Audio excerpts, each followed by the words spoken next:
여기 남들과 다른 길을 걸어온 사람이 있습니다. 청년 사업가에서 정치인으로 그리고 다시 사업가로 돌아온 이 사람. 지금은 가구로 공간을 디자인하며 삶의 질을 높여주고 싶다는 꿈을 이뤄가고 있다는데요.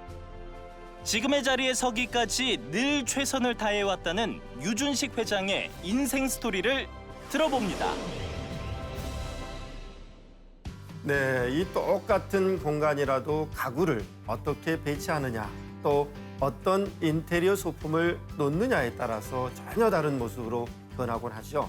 오늘은 평생 가구로 공간을 디자인하는 방법을 연구한 그런 분을 모셨습니다. 네, 가구도 문화와 패션이라고 말하면서 40년 가까이 가구와 함께하고 있는 분인데요. 유준식 회장 모시고 자세한 얘기 나눠보겠습니다. 어서 오세요. 네, 어서 반갑습니다. 오십시오. 그럼 구체적으로 어떤 도전이 있었는지 알아보도록 하겠습니다. 첫 번째 주제입니다. 첫 번째 주제는 23세 청년 창업을 하다입니다. 그런데 제가 알아보니까 23살 때 네. 아주 약관의 나이에 창업을 하셨어요. 네, 어떻게 네. 그런 엄청난 도전을 할 생각을 하셨나요? 78년도 우연의 일치로 주변에 그 가구를 제조하는 어떤 사장님으로부터 권유를 받아서 네. 저를 굉장히 잘 보았나 봐요. 네. 그 권유에 의해서 시작을 하게 됐죠. 제조업체를. 네. 그때 저는 전혀 뭐 자금이 없어서 과연 이걸 인수받을 그런 상태도 아니고 그래서 야 이걸 어떻게 하면 내가 한번 해볼까 해서 형님과 의논 끝에 형님께서 60만 원을 지원해 주셔서 과감하게 도전을 했죠. 네. 네. 네, 그런데 이렇게 가구 제조회사로 창업을 하셨는데 곧 얼마 지나지 않아서 판매회사로 전환을 하셨다고 들었습니다. 이렇게 큰 결정을 내리게 된 특별한 계기가 있으셨나요? 그래서 한 2년 정도 이렇게 제조업을 하다 보니까 자금의 압박도 있었고 네. 또 제조를 하다 보면 이제 직원들의 역량 또 직원들을 관리하는 데 애로사항이 있었죠. 또 두 번째는 이제 그 거래처에 심한 어떤 갑질도 일부 있었고 그래서 야 이거 나이가 어리다 보니까 이거 제조업 하는 데는 한계가 있구나 하는 생각이 들어서 이제 판매로 한번 전환을 해보자. 경험도 쌓고 그랬으니까. 네. 그래서 이제 판매로 전환을 했던 거죠. 예. 네. 판매로 전환을 해서 20대 때 돈 좀 짭짤하게 버셨다고 들었습니다. 제가 판매 영업을 하면서 나름대로의 경쟁력이 좀 있었다고 보죠. 그 나이에는. 네. 청년의 나이니까 아직 결혼도 안 한 상태였었고 경쟁력으로 여유가 있다 보니까 이것을 뭐 보람된 일을 한번 해봐야 네. 되겠다. 그래서 그때 당시에 수색동에 어려운 이웃들이 굉장히 많았어요. 하나의 일화가 있어요. 제가 장학금을 고등학교 3학년인데 제가 장학금을 이렇게 도와줬는데 참 집안이 가보니까 어렵더라고요. 단칸방에 사는데 어려운데 근데 몇 년이 흘렀는데 어느 신사가 제가 이제 운영하는 회사 쇼룸에 두 부부가 이렇게 제품을 사러 왔어요. 그리고 나서 이제 그 계산을 하면서 그 손님이 그렇게 얘기를 해요. 저를 모르시겠습니까? 그렇게 얘기를 해요. 그래서 아무리 봐도 잘 모르겠어요. 몇 년이 흘렀기 때문에. 그래서 사장님께서 저한테 장학금을 줘서 제가 캐나다 유학을 마치고 결혼까지 해서 이렇게 잘 돼서 왔습니다. 그런 얘기를 하는 거예요. 그때 굉장히 제가 보람을 느끼고 그렇죠. 감동을 느꼈죠. 이렇게 예. 돈도 많이 버는 청년이 봉사활동도 열심히 하니까 정치권에서 손을 내밀었다고 합니다. 두 번째 주제입니다. 네. 33세 정치를 시작하다. 그래서 이제 예. 청년 사업가가 열심히 봉사활동도 하니까 정치권에서 좀 정치 좀 해봐라. 이런 권유를 받아서 외도를 시작하셨다면서요. 제가 봉사활동을 단체 봉사활동을 하면서 동해 행정부에다 건의를 해서 주위에 어려운 사람이 있다고 보면 네. 제가 그냥 소문내지 않고 그냥 이렇게 좀 도움을 주겠다. 일절 소문은 내지 말으라는데 어느 날 갑자기 서울신문에 해자가 된 거예요. 제 이름이. 주위로부터 입당 권유를 받았죠. 정치에 입당 권유를 받아서 저는 기꺼이 사양을 했습니다. 네. 왜냐하면 정치는 할 수 있는 사람이 해야지. 저는 이제 사업을 하는 사람이고 또 봉사를 하는 사람의 입장으로서 정치하고는 맞지 않는다. 그래서 제가 굳건히 반대를 했는데 집요하게 1년 동안을 저를 설득을 하고 해서 결국은 입당을 하게 됐습니다. 네.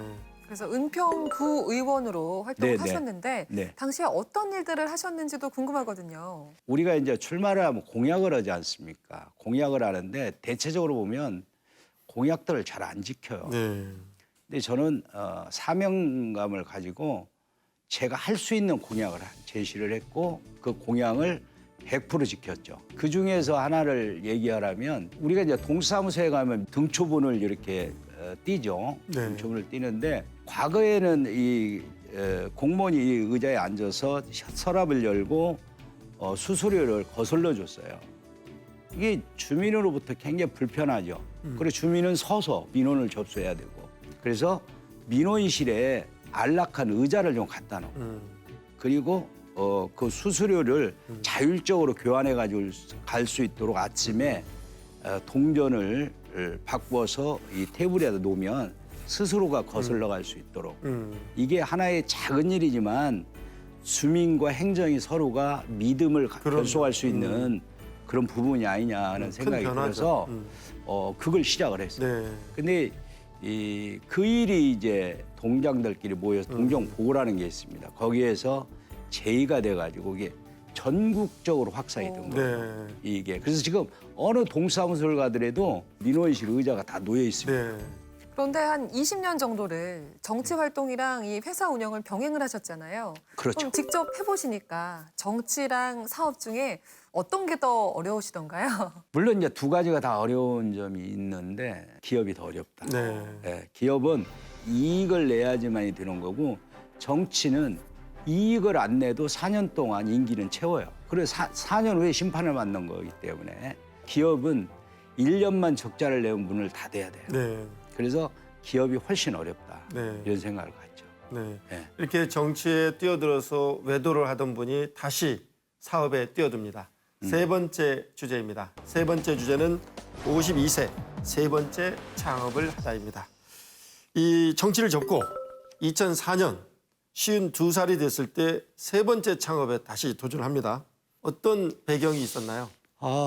제가 세 번째 창업을 하면서 좀 뭔가는 가구의 혁신을 한번 일으켜보자. 왜냐하면 나는 가구인이기 때문에 내가 여기서 그냥 주저앉을 수는 없지 않느냐. 저희 아내는 재무와 주방 일을 돌봤고 저는 이제 영업을 했죠. 판매.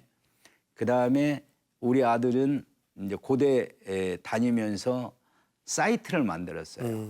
인터넷. 그리고 이제 우리 직원 한 사람은 지금도 이제 그 직원이 저희 회사에 근무해 한 20년 됐어요. 그 직원은 배송을 했어요. 그래서 이제 처음에 어렵게 이렇게 시작을 했는데 정말 기하급수적으로 이게 영업이 잘 됐어요.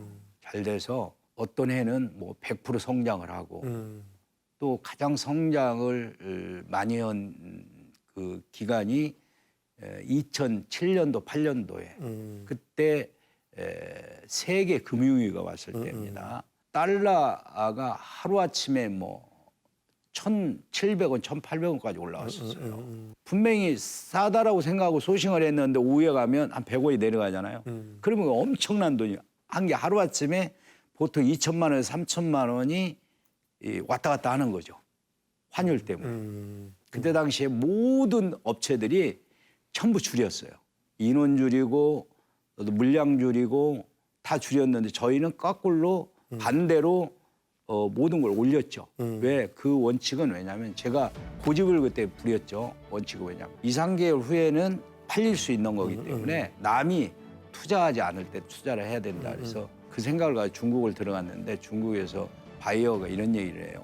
당신은 어떻게 왔느냐. 당신도 제품 줄이고 가격 깎기 위해서 들어온 거 아니냐. 이렇게 얘기를 해요. 나는 그게 아닌데 니네들 어떻게 이렇게 생각을 잘못하냐. 주문하러 왔다. 그러니까 놀라는 거예요. 눈을 동그랗게 뜨고 그때 당시에 한국에 2일 2위 기업들이 와서 제품 줄이고 제품 깎았는데 어떻게 너는 오히려 제품도 안 줄이고 가격도 DC도 안 하고 어떻게 그럴 수가 있느냐. 완전 역발상을 한 거예요. 네, 그래서 전화위복이 됐고 그 사람들이 나중에 스스로가 가격을 잘 형편에 맞도록 그렇게 또 케어를 해줬고 결국은 주위의 경영진이나 직원들의 반대가 많았지만 저는 그 반대를 무릅쓰고 제가 고집을 부린 거거든요. 결국은 제 생각이 맞아서 그해 120% 성장을 했죠. 네. 네, 이 회장님의 해안이 위기를 기회로 만든 그렇지. 비결이 아닌가 싶은데요. 사실 전 되게 신기한 게 예전만 해도 가구는 직접 보고 사는 거라고 생각했지 온라인으로 살 수 있다고 생각하는 사람 많지 않았거든요. 정말 좋은 지적해 주셨는데요. 저희는 특히나 이제 온라인이라는 건 싼 제품, 싼 제품을 싸게 사기 위해서 그냥 온라인으로 이렇게 주문하는데 저희 같이 비싼 제품은 지금 말씀하신 대로 현장에 와서 보고 느끼고 질감도 보고 해서 구매를 해요. 근데 처음에 저희가 고급 가구를 명품을 갖다 온라인으로 한다니까 모든 사람들이 부정적인 시각으로 봤어요. 너 미친 거 아니냐. 어떻게 고급 가구를 사이트에서 누가 사냐. 안 산다. 근데 그 자체가 역발상이 된 거예요. 왜? 요즘은 전부 부부가 직장을 나가지 않습니까? 그리고 서로가 바빠요. 굉장히 바쁩니다. 지금은 더 그렇지만. 그러다 보니까 부산에서 서울에 와서 그 제품을 보고 내려갈 시간이 없는 거예요. 대구에서 올라와서 그 제품을 보고 내려갈 시간이 없고 제가 아침에 출근하면서 전화로 제품을 하나 팔고 나와요. 신기한 거예요, 저도. 왜냐하면 과거에는 쇼룸이 있다면 10팀이 들어오면 차례 한 3팀이 제품을 구매를 합니다. 7팀은 한테는 판매를 못 해요. 그런 3대 7 정도인데 온라인으로 오니까 5대 5가 되는 거예요. 그리고 그것도 간단하게. 너무 신기한 거예요. 그래서 미국에서도 이제 온라인으로 해서 주문을 하고 또 인도네시아 또 뭐 해외는 물론이거니와 국내 제주도서부터 강원도까지 주문을 하는 거예요. 그래서 야 바로 이거다. 근데 지금은 가구를 직접 제조하시는 게 아니라 디자인만 생산하신다고 들었거든요. 이렇게 하시는 이유가 있나요? 그래서 21세기 우리가 4차 산업혁명 때는 애플도 그래요. 모든 IT 기업들도 핵심만 갖고 와요. 전부 아웃소싱하지 않습니까? 이제는 기업들이 과거처럼 제조 또 물류 모든 걸 가지고 가면 이제는 성장을 못합니다. 그래서 핵심만 가져가는 거예요. 저희 같은 경우 이태리, 중국, 말레이시아, 베트남, 한국 5개 나라에서 제조를 하는데 모든 그 디자인이 저희가 줘요. 네. 그러니까 내가 제일 잘하는 것만 하는 거예요. 네. 원가도 많이 절감이 돼요.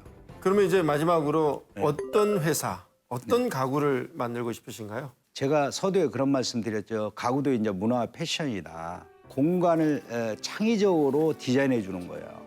그래서 이제 가구만 판매가 아니라 리빙과 홈데코, 인테리어까지 다 합니다. 저는 성공이라는 단어를 잘 안 써요. 성장이라는 단어를 써요. 그러면서 49대 51이라는 이게 49는 내가 갖고 51은 우리가 주인한테 베풀면서 남을 줄 수 있는 그런 기업으로서 앞으로 창의성 있게 발전시켜 나가는 그런 기업이 되기 위해서 굉장히 노력을 하고 있죠. 네. 그런 창의적인 생각으로 생활 문화를 혁신해 주길 기대합니다. 네, 우리 삶의 편리성을 높여주는 혁신 가구가 앞으로 더 많이 등장하길 기대해 보겠습니다. 오늘도 토요포커스를 시청해주신 여러분 고맙습니다.